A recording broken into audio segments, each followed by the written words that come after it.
Hello student, मैं साजिदा अंसारी आप सबका स्वागत करती हूँ ऑनलाइन स्टडी विद SMA। आज की जो हमारी बुक का नाम है वो है MPS 003 भारत लोकतंत्र और विकास। ठीक है, MPS 003 के मैं पूरे ऑल इम्पॉर्टेंट क्वेश्चन करा रही हूँ। मैंने सीरीज़ बाय सीरीज़ करा रही हूँ, जो इंपॉर्टेंट लगते जा रहे हैं वो कराते जा रही हूँ। पार्ट 1, पार्ट 2, पार्ट 3 मैं अपलोड कर चुकी हूँ, ये पार्ट 4 है। ठीक है, आइए देखते हैं। जनहित याचिका PIL, जैसे कि नाम से ही पता चलता है, किसी भी पब्लिक इंटरेस्ट के लिए मुकदमेबाजी शब्द का अर्थ यहाँ किससे लिया गया है? कानूनी कार्रवाई से। ये एक पब्लिक पर्सन द्वारा की गई कानूनी कार्रवाई है। ठीक है, ये रूल वेलफेयर की रक्षा के लिए या कल्याणकारी मामलों जैसे कि खतरनाक रिस्क, पोल्यूशन, टेररिज्म प्रोटेक्शन के लिए कोर्ट में मुकदमा दायर करना, सर्वोच्च न्यायालय या उच्च न्यायालय में सीधे याचिका दायर करने के लिए भारत के लोगों को जनहित याचिका प्रदान की जाती है। कोई भी व्यक्ति जनहित याचिका दायर कर सकता है। ठीक है, ऐसी परिस्थिति में जहां आपके कानूनी अधिकारों की अवहेलना की जाती है, तो ऐसी स्थिति में जनहित याचिका दायर कर सकते हैं। कोई व्यक्ति लोगों की भलाई के लिए कोर्ट में जनहित याचिका PIL फाइल कर सकता है, जैसे टेररिज्म, बंधुआ मजदूरी, एसिड अटैक, सड़क सुरक्षा, एनवायरनमेंट, निर्माण संबंधी रिस्क हो, तो ऐसे मामलों में जनहित याचिका दायर की जा सकती है। जनहित याचिका 1976 में मुंबई कामगार सभा बनाम अब्दुल भाई मामले से शुरू हुई थी और पहला PIL मामला हुसैनारा खातून बनाम बिहार राज्य 1989 में जिले की दयनीय स्थिति को दिखाता है। ठीक है, हाई कोर्ट या सुप्रीम कोर्ट में जनहित याचिका फाइल की जा सकती है। दोनों अदालतें जनहित याचिका की समस्या का समाधान करने की पावर रखती है। जनहित याचिका का महत्व। जनहित याचिका का उद्देश्य आम लोगों को कानूनी पता प्राप्त करने के लिए अदालतों तक पहुंच प्रदान करना। PIL सामाजिक विकास और कानून के नियमों को बनाए रखने के लिए कानून और न्याय के बीच संतुलन को प्रोत्साहित करने के लिए एक आवश्यक साधन है। जनहित याचिकाओं का पारंपरिक विचार गरीबों और हाशियों पर उपलब्ध लोगों को न्याय दिलाना है। मानव अधिकारों को उन लोगों तक पहुंचाना एक महत्वपूर्ण तंत्र है जिन्हें अधिकारों से वंचित कर दिया गया है। ये सभी के लिए न्याय की पहुंच को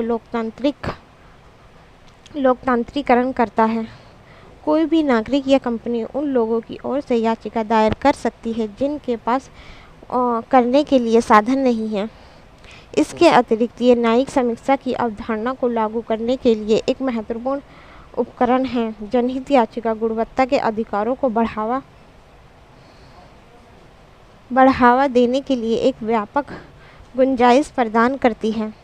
समानता, जीवन और व्यक्तिगत स्वतंत्रता के मौलिक अधिकार के अत्र का विस्तार करके मानव अधिकारों की एक नई व्यवस्था का निर्माण करना।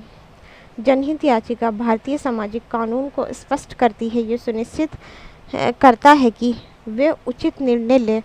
कमजोर लोगों को उनके अधिकारों की रक्षा और अभ्यास के लिए एक मंच तैयार करना। सामाजिक चिंताओं के बारे में जागरूकता बढ़ाना। ठीक है, ये 10 नंबर के क्वेश्चन में टिप्पणी में आ सकता है। ठीक है, और प्रतिक्रियात्मक लोकतंत्र और सत्तावाचक लोकतंत्र में अंतर स्पष्ट कीजिए। इंपॉर्टेंट क्वेश्चन है ये। प्रतिक्रियात्मक लोकतंत्र को कार्यविधि लोकतंत्र भी कहते हैं। सामान्य तौर पर लोकतंत्र को मात्र संस्थाओं के समूचे के रूप में देखा जाता है। ठीक है, संस्थाओं के समूचों के रूप में देखा जाता है, लेकिन ऐसा नहीं है, क्योंकि लोकतंत्र में स्वतंत्र और निष्पक्ष चुनाव भी कराए जाते हैं। विधानसभाएं हैं और संवैधानिक सरकारें भी आती है, और इसी को हम प्रक्रियात्मक व कार्यविधि लोकतंत्र के नाम से जानते हैं। ठीक है, प्रतिक्रियात्मक लोकतंत्र में कार्यविधि को अधिक महत्व दिया जाता है। ये केवल लोकतंत्र की कार्यविधियों व संस्थाओं पर ध्यान केंद्रित करता है।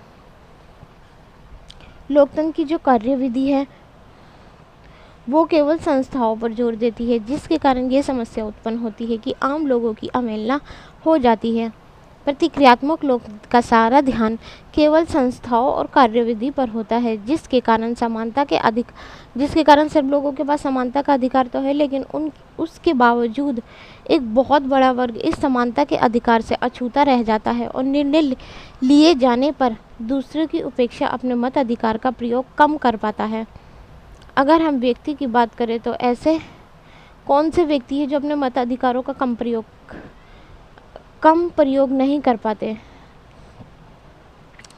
हैं समानता का अधिकार होने के बावजूद भी? तो हम ये कह सकते हैं कि वे लोग हैं जो शिक्षित, मतलब ऐसे कौन से व्यक्ति है जो समानता का अधिकार होने के बावजूद भी अपने मत अधिकार का बहुत कम प्रयोग कर पाते हैं।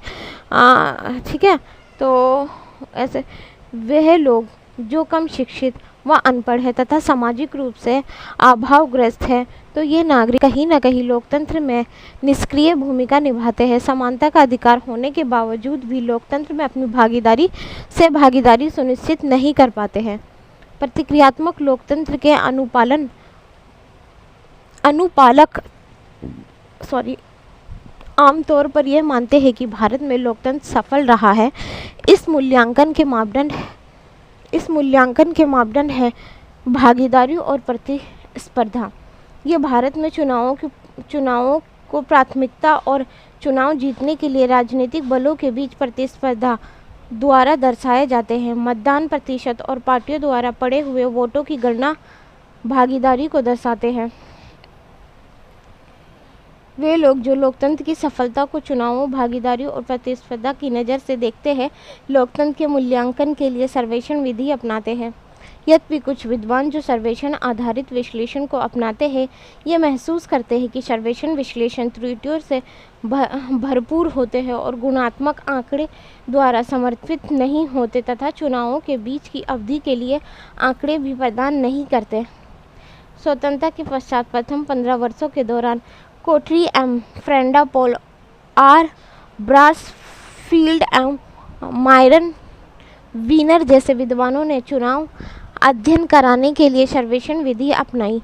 सभी प्रकार के कारक अपराध, जाति, धर्म आदि चुनावों में प्रभावी हो जाते हैं। सर्वेक्षण विधि को अनेक विद्वानों द्वारा आगे ले जाया गया और गत 2 दशकों के दौरान चुनाव विश्लेषकों ने भी इसका प्रयोग किया। प्रक्रियात्मक लोकतंत्र का उद्देश्य भारत में राष्ट्रीय निर्माण में योगदान देना था। पूर्व दशकों में भारत में लोकतंत्र विषयक अध्ययनों का ध्यान इस बात की जांच करने पर लगा था कि इसमें सार्वभौम वयस्क मत अधिकार और आधुनिक चुनाव की पुनर्स्थापना के माध्यम से राष्ट्रीय निर्माण में किस प्रकार मदद की है।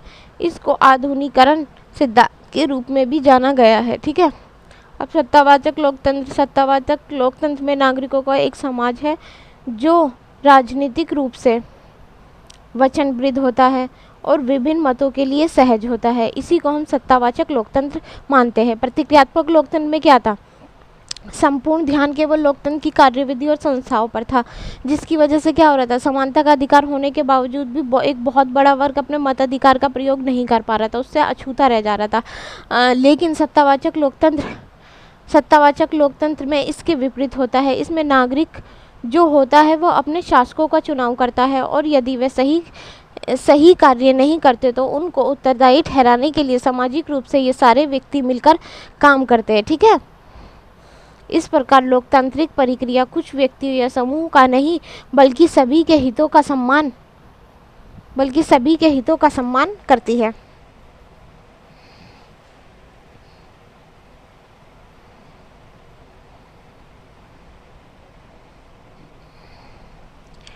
और उन्हें पूर्ण करने का प्रयास करती है। लोकतंत्र समाज के सभी व्यक्तियों के सामूहिक जीवन का संगठनकारी सिद्धांत होता है। समाज में विविधता होती है तथा समाज का प्रत्येक वर्ग हर क्षेत्र में एक समान नहीं होता है। समाज में असमानता के कारण अपने मताधिकार का प्रयोग करते हुए भी हम कभी कभी उत्तरदायी शासन को नहीं चुन पाते हैं। ठीक है, अपने मताधिकार का प्रयोग करते हुए भी हम कभी कभी क्या होता है, उत्तरदायी शासन को नहीं चुन पाते, क्योंकि सभी नागरिकों को मताधिकार प्राप्त ऐसा थोड़ा कि सिर्फ एक ही को प्राप्त है, सभी लोगों को मताधिकार प्राप्त है, सब अपने मताधिकार का प्रयोग करते हैं। मेजॉरिटी के कारण क्या होता है, सब लोग मेजोरिटी कभी कभी ऐसे ऐसे शासन व्यवस्था को चुन लेते हैं जो हमारे लिए उत्तरदायी नहीं होता है। मेजोरिटी के कारण सबने उसे चुना, हम भी ऐसे, हमारा तो एक ही वोट है ना, हमने भी उसे चुन लिया, तो क्या होता है, कभी कभी ऐसा शासन व्यवस्था को चुन लिया जाता है जो हमारे लिए उत्तरदायी नहीं होता है। ठीक है, ये आगे पढ़ लेना, बहुत धीरे धीरे, बहुत लंबी वीडियो हो जाएगी। ठीक है, जेंडर और विकास के बीच संबंध की चर्चा कीजिए। जेंडर शब्द अनिवार्य रूप से महिलाओं को समाज के एक समूह के रूप में संदर्भित नहीं करता, बल्कि इसका प्रयोग महिलाओं की क्या समस्या है उन समस्याओं का अध्ययन करने के लिए एक विश्लेषणात्मक सामाजिक श्रेणी के रूप में किया जाता है। विकास की प्रक्रिया से महिलाओं के बड़े पैमाने पर बहिष्कार के कारण विकास का सिद्धांत लिंग से निपटने से संबंधित है। लिंग और विकास अनुसंधान एक अतः विषयक क्षेत्र है जो आर्थिक विकास और वैश्वीकरण के लोगों पर उनके स्थान, लिंग, वर्ग, पृष्ठभूमि और अन्य सामाजिक राजनीतिक पहचान के आधार पर असमान प्रभाव को समझने और संशोधित करने के लिए एक नारीवादी दृष्टिकोण को लागू करता है। ठीक है, विकास, इसमें क्या है, विकास को भी साथ लेके चला जाए, विकास भी हो और उसमें नारी का भी देखा जाए, मतलब उन्हें भी उनके अधिकार दिए जाए, उन्हें भी उनके अधिकारों से वंचित ना रखा जाए, उन्हें भी भाग लेने का मौका दिया जाए, सारी चीज़ें। ठीक है, पढ़ लेना, उनके लिए भी सीटें आरक्षण की जाए।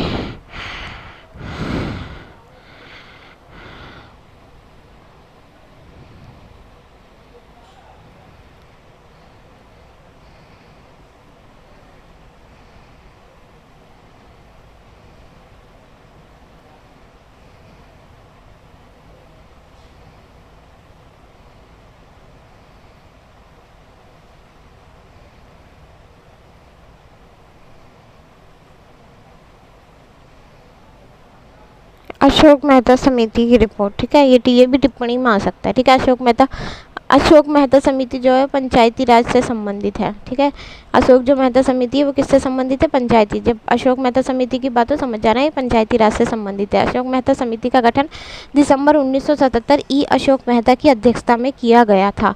बलवंत राय मेहता समिति की सिफारिशों के आधार पर स्थापित पंचायती राज व्यवस्था में कई कमियां उत्पन्न हो गई थी। इन कमियों को दूर करने के लिए तथा सिफारिश करने के लिए अशोक मेहता समिति का गठन किया गया था। इस समिति में 13 सदस्य थे। इस समिति ने 1978 में अपनी रिपोर्ट सरकार को सौंपी, जिसमें कुल 132 सिफारिशें की गई थी। इस समिति के द्वारा ग्राम पंचायत को खत्म करने की सिफारिश की गई थी, परंतु इसे अपर्याप्त मानकर नामंजूर कर दिया गया था। ठीक है, इसकी प्रमुख सिफारिशें ये थी, जिले को विकेंद्रीकरण का प्रथम स्थान माना जाए, पंचायती चुनाव राजनीतिक दल के आधार पर होना चाहिए, पंचायतों को कर लगाने की शक्ति हो जिससे वित्तीय संस्थाओं को जुटाया जाए, जिला स्तर की एजेंसी को पंचायतों के लेखों की समपरीक्षा होनी चाहिए, न्याय पंचायतों को पंचायतों से अलग रखा जाए जिसका प्रमुख न्यायाधीश हो, विकास के कार्य जिले परिषद को दिए जाए, अनुसूचित जाति तथा जनजाति के लिए जनसंख्या के आधार पर सीटों का आरक्षण हो, राज्यों में पंचायती राज्य मंत्रालय का गठन किया जाए तथा एक पंचायत मंत्री की नियुक्ति की जाए। इस समिति ने सुझाव दिया कि पंचायती राज संस्थाओं में 3 स्तर के संगठन के स्थान पर 2 स्तर के संगठन होने चाहिए, अर्थात जिला स्तर पर जिला परिषद और निम्न स्तर पर मंडल पंचायत, जिसे कई गांवों को मिलकर बनाया जाना चाहिए। अशोक मेहता समिति ने ग्राम पंचायत को समाप्त करने की संस्तुति की, ग्राम पंचायत को समाप्त करने की बात की। मंडल पंचायत में 15 सदस्य होंगे जो गांव की जनगणना के आधार पर ग्रामीण द्वारा प्रत्यक्ष रूप से चुने जाएंगे। इसमें 2 महिलाएं और कृषि मजदूरों के प्रतिनिधि होंगे। अनुसूचित जाति और जनजातियों के लिए जनसंख्या के आधार पर स्थान सुरक्षित होंगे। इसका अध्यक्ष चुने गए सदस्यों द्वारा इन्हीं में से 4 वर्ष के लिए चुना जाएगा। मंडल पंचायत कई गांवों को मिलाकर लगभग 15,000-20,000 तक की जनसंख्या पर होगी। ये भी ज़रूरी है कि राज्य सरकारें राजनीतिक आधार पर पंचायती राज संस्थाओं का विघटन ना करें। यदि ऐसा हो भी जाता है तो उन संस्थाओं का चुनाव 6 माह के अंदर हो जाना चाहिए। पंचायती राज संस्थाओं के चुनावों में राजनीतिक दलों को भाग लेना चाहिए। जिला परिषद में 6 प्रकार के सदस्य होंगे, जिसमें पंचायत समिति के अध्यक्ष, सहकारी समितियों और म्युनिसिपैलिटीज़ के प्रतिनिधि, 2 महिलाएं सदस्य, अनुसूचित जाति और जनजाति के सदस्य, 2 कुपोषित सदस्य जिनमें से एक स्थानीय शिक्षक का दूसरा ग्रामीण विकास में रुचि रखने वाला व्यक्ति हो। ठीक है, ये सारी चीज़ें हैं इसमें। भारत में क्षेत्रवाद का परीक्षण कीजिए। भारत में क्षेत्रवाद के बारे में बताइए, तो ये देख लीजिए आप लोग।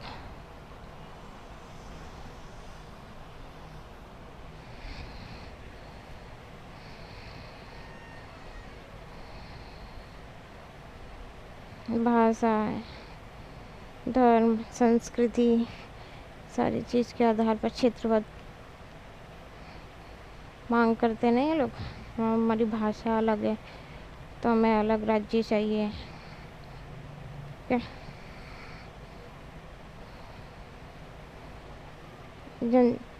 जनजातीय की तरह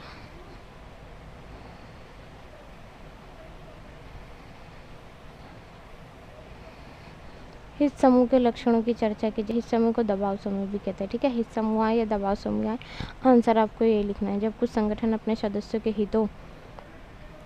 हितों की पूर्ति के लिए राजनीतिक सत्ता को प्रभावित करते हैं, उनकी पूर्ति के लिए और दबाव डालते हैं, वैसे संगठनों को दबाव समूह कहते हैं। इस समूह में सार्वजनिक नीतियों को प्रभावित कुछ अलग चीज़ों की सुरक्षा करने के लिए काम करते हैं। इस समूह के द्वारा या माध्यम से हमें पता चलता है कि नीति निर्माताओं को कैसे कुछ विशेष मुद्दों पर जनता को वर्क लगती है और कैसे उनके हितों की रक्षा की जा रही है। ये समूह द्वारा ही मतदाताओं को शिक्षित और सूचित किया जाता है। ठीक है, ये देख लेना दबाव समूह के लक्षण क्या क्या है।